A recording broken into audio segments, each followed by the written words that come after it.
right after the bear macing, after the other YouTube video. So just to be very clear, there's some things that have gone terribly wrong.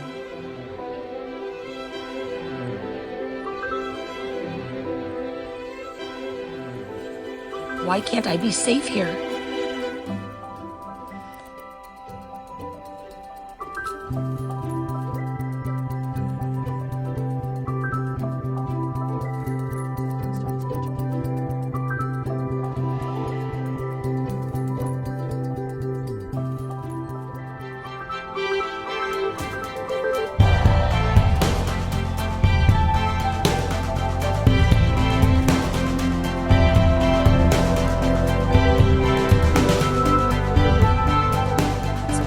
Things is because in the meantime my life is continuing to go on. They didn't seem to care about the investigation when they got. So I have to say that as I stand here just off the tarmac of the Medford International Airport, my heart truly does bleed for the people of Afghanistan. It aches for them. How scary, how terrifying that must be. But I want you to know that unfortunately right here in the United States of America, right here in Jackson County, I feel their pain. I know exactly what they're feeling. You can't imagine after being physically assaulted by the now Sheriff of Jackson County, Nathan Sickler, and then sexually assaulted by Deputy Anthony Titus.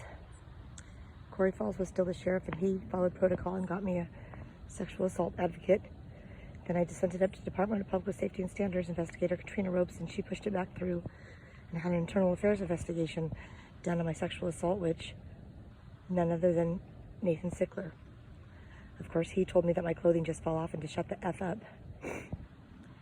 And then you can imagine again the terror when I heard announced that Nathan Sickler, the man responsible for my very physical assault and first false arrest, transport, and imprisonment, and the one that has tried to silence me about my sexual assault from Anthony Titus, is now the Sheriff of Jackson County.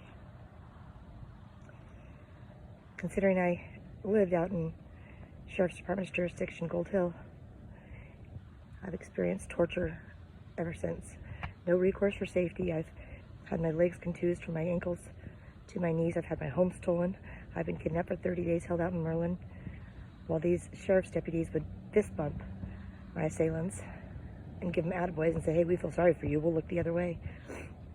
I've had my elbow broken. I've been held down and strangled, tortured, while Nathan Sickler does nothing.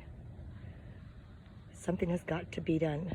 There needs to be change. I know the FBI and DOJ is out to save the masses, save the world, but to one little girl, I assure you, I was her world before this huge debacle, and it's not right. So my heart bleeds for Afghan, and I pray for them, the people of Afghanistan, those Afghans. But will you please join me in praying for what's taking place here on U.S. soil? Thank you.